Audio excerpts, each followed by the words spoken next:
Have you ever wondered why we feel so different with each changing season? Why a burst of energy hits you in spring, but you feel like hibernating all winter?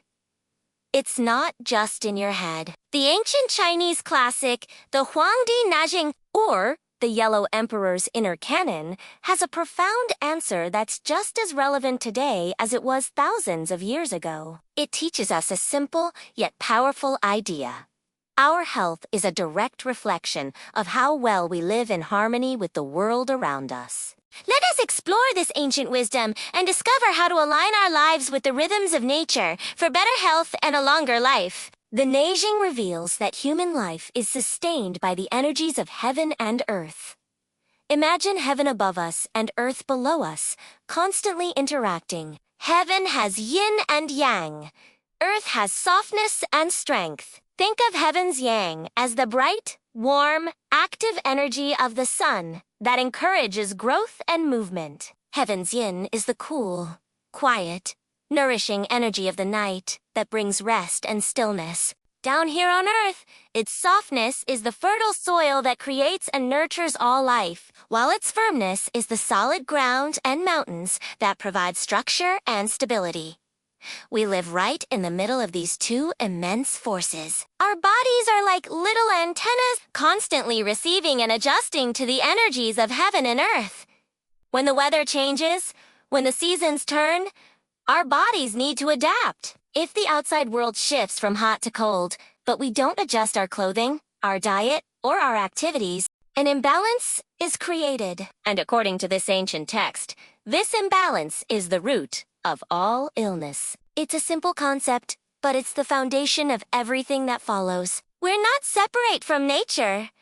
We're an integral part of it. Now, this is where it gets really interesting. Nature provides everything we need to live: the air we breathe, the water we drink, the food we eat. But the Neijing also warns us that these same natural forces can become harmful. It all depends on the timing, the intensity, and the condition of our own body. The book explains that when the energies of heaven and earth deviate from their normal state, they become harmful. Let's take wind, for example. A gentle breeze on a spring day feels wonderful, right? It's just the natural movement of air. But when that wind becomes a howling gale or arrives unexpectedly during a cold snap, it can make us sick.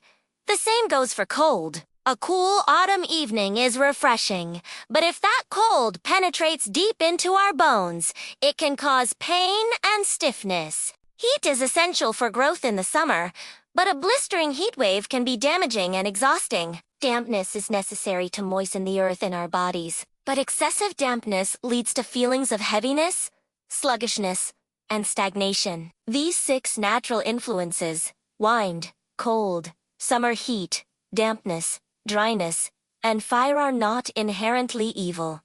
They are simply energies. They only become pathogenic or disease-causing under 3 conditions. First, when they arrive in the wrong season, like a blast of cold air in the middle of summer. Second, when their force is excessive, like a torrential downpour instead of a gentle rain. And third, and this is the most important one, when our own body's defensive energy, our immune system, is weak. This is why the Neijing repeatedly states, illness arises when the internal state cannot resist the external world.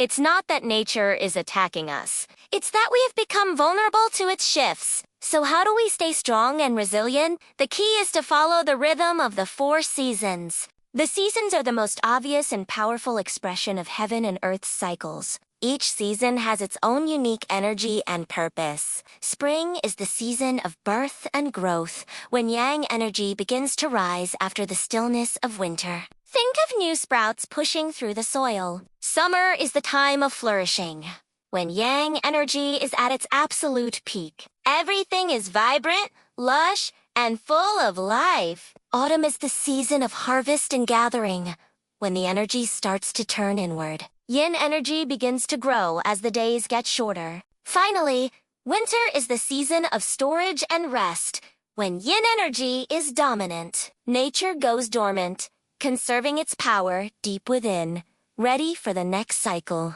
Our lives are meant to mirror this natural flow. The Neijing tells us that when we expand our energy in spring, grow and flourish in summer, gather our resources in autumn, and store our energy in winter, our internal Ki-hour life force flows smoothly, in perfect sync with nature. This is what it means to follow the Tao, or the natural way of heaven and earth. But what happens if we go against this rhythm? Imagine trying to start a huge new project and working late into the night during the dead of winter, a time meant for rest, or spending all of spring cooped up inside, suppressing your energy when it naturally wants to expand. This creates a conflict, a kind of internal chaos. The Neijing warns that when our actions are contrary to the seasons, our ki becomes disordered, and this is when illness takes root. This might sound very abstract, but the Neijing makes it incredibly practical. It gives us simple, actionable advice for how to live in harmony with each season.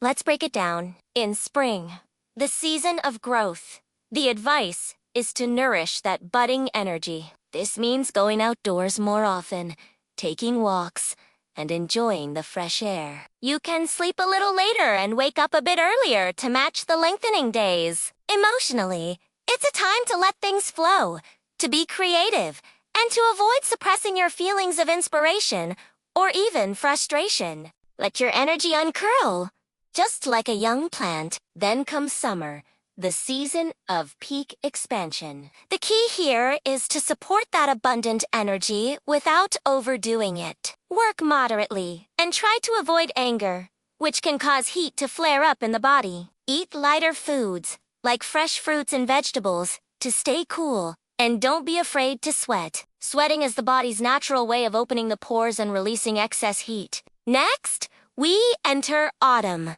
the time to gather and protect. The energy of nature is contracting, and so should ours. The advice is to go to bed a little earlier and wake up a little earlier, following the rhythm of the sun. Emotionally, this is a time to cultivate a sense of peace and let go of sadness or grief, which can harm the lungs, the organ associated with autumn. It's also important to protect yourself from the increasing dryness in the air. Finally, we arrive in winter, the season to store and preserve. This is the time for deep rest and rejuvenation. The Neijing suggests sleeping earlier and waking up later, giving your body the extra rest it needs. Eat warming, nourishing foods like soups and stews, and critically, avoid excessive sweating and exposure to cold wind. Winter is about conserving your energy, not spending it. You want to keep your vital energy stored deep inside, like a seed buried under the snow,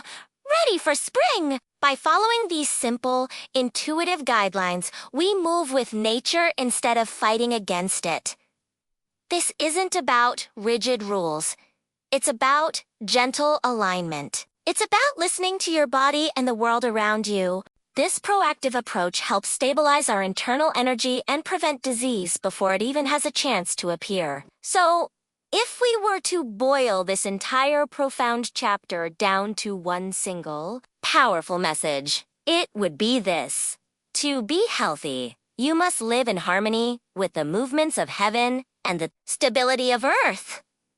The core insight of the Huangdi Neijing is that nature doesn't create disease as harmony does. When we understand the interplay of yin and yang, the cycles of the seasons, and the qualities of the natural world, we are no longer caught off guard by illness. We gain the power to align our daily choices, how we sleep, what we eat, how we work, and how we feel with the fundamental laws of nature. And this very alignment, this beautiful dance between our inner world and the outer world, is the true foundation of the long, healthy, and vibrant life described in this timeless classic. Thank you so much for watching. I hope this ancient wisdom inspires you to connect more deeply with the rhythms of your own life. If you found this helpful, please like, subscribe, and share it with someone who might benefit. See you in the next video!